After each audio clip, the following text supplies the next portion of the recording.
Welcome to Minnesota. So this is what my last couple days look like. I'm heading out doing some ice fishing here. This is Lake Minnetonka. Lake Minnetonka is a huge lake nearby. Lots of wealth on there. But it's about 14,000 acres. There's about 133, 134 miles of shoreline around there. Those houses to the left, that's 3 Points. I built one of those houses, sold one, I should say. Had a client build that with a builder. The previous house to that one I had built for that customer.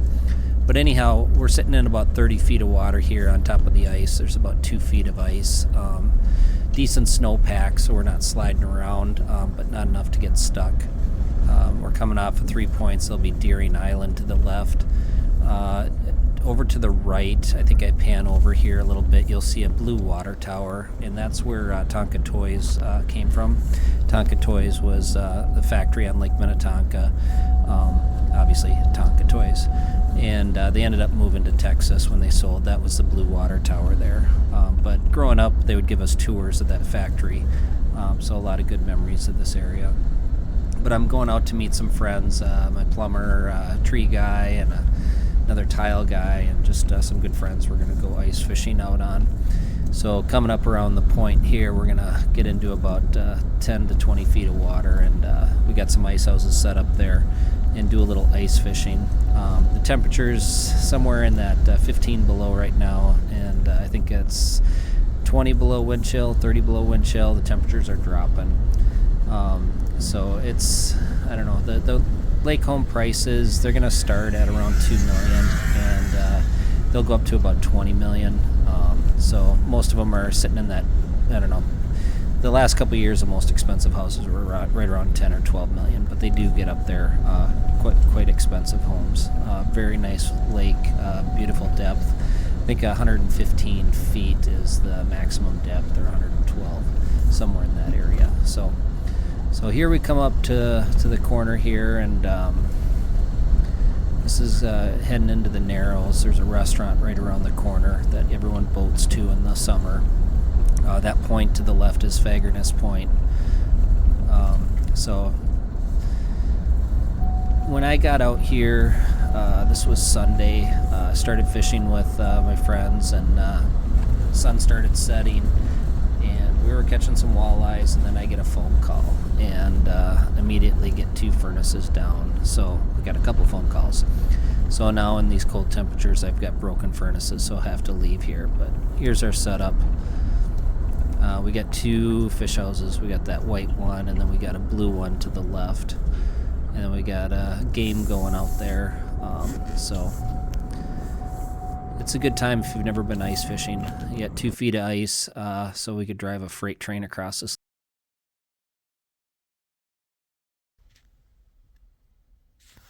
Welcome to Minnesota. Minus 15 degrees out, wind chill of about minus 34. I've got 2 furnaces down today. I was going to try to go out ice fishing, and I get called in. I got 2 furnaces down. So emergency repair, probably be about $600 to replace an $18 flame sensor. Just a little basic flame sensor for 18 bucks. If I called emergency service, it would be pretty damn expensive. One time an igniter cost me, they wanted 600 bucks. So now I just do it all myself.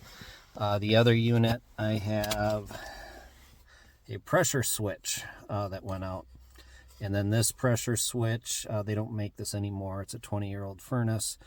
So I've got 2 different pressure switches that I'm in the process of installing, and going to try to make that work. If those pressure switches don't work, it may be the control board on that furnace, and then I may be down about $5,000 on a new furnace. So we'll see how that goes. In the meantime, I thought I'd stop in here at my new property and give you a quick tour of my next project coming up. This should be a light one. I'm still got 2 open properties right now. I'm trying to wrap up in between making repairs on other properties. So I'll give you a quick tour of the new one. So it's a townhome association, but they're detached townhomes. 2-car garage, 3-bedroom, 2-bath. And it's very good location, great school district. So sought after neighborhood. I've got 2 people wanting to rent it already, and I just closed on it. So a typical split entry, you come in, you go up. It needs some work. This is laminate floor that needs to be pulled up. The previous owner was trying to fix it up. They had bought it for their kids, and their kids had kind of trashed it, so they just got tired of fixing it up. So they stopped painting right here, and that's when I bought it. So, living room.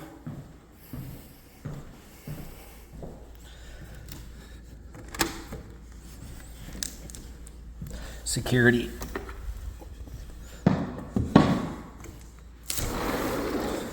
Back deck. It's a large back deck. There's a pond back there. These are all detached units. Back over by that fence is the community swimming pool. Then there's trails, tennis courts, sought after school district, great location. Kitchen's in decent shape, granite countertops.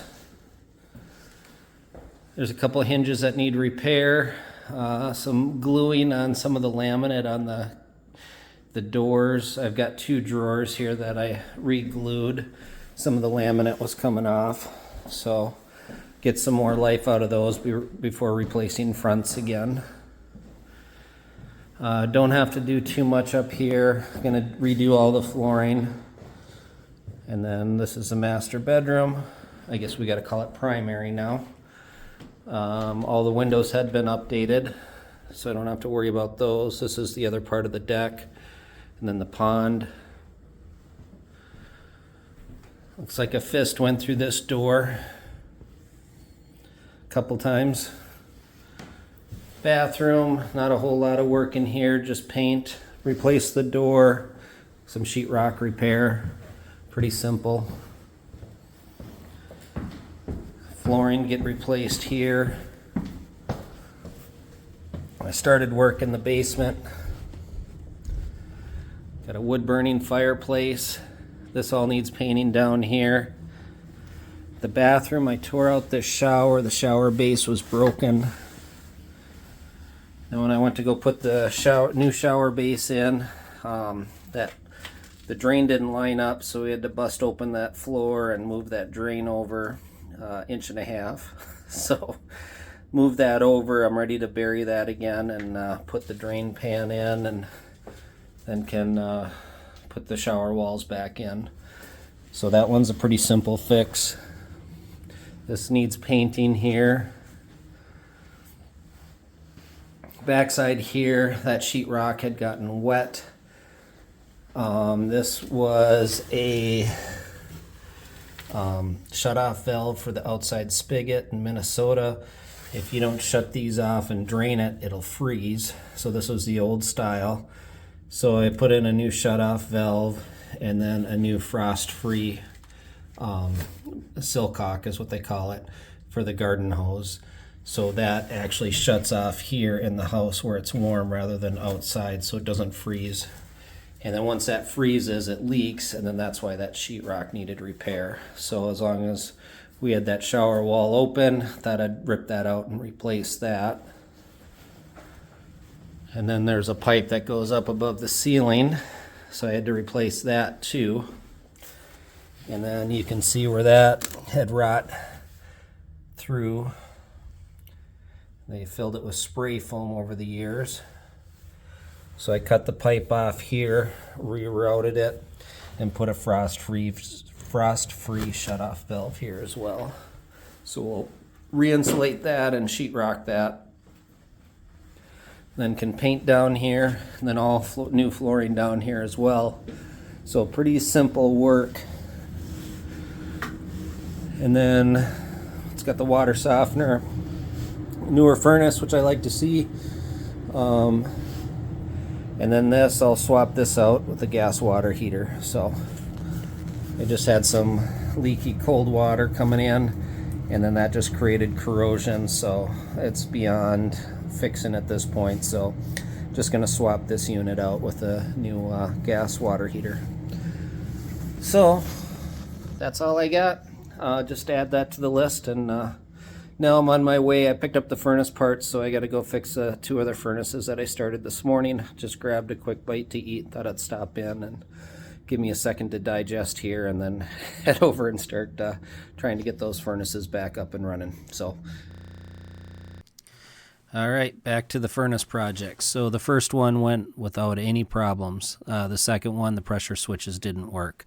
So I ended up replacing the furnace. To get someone out there in this weather, it was going to be closer to $10,000 to have that done. So I just went and bought the furnace.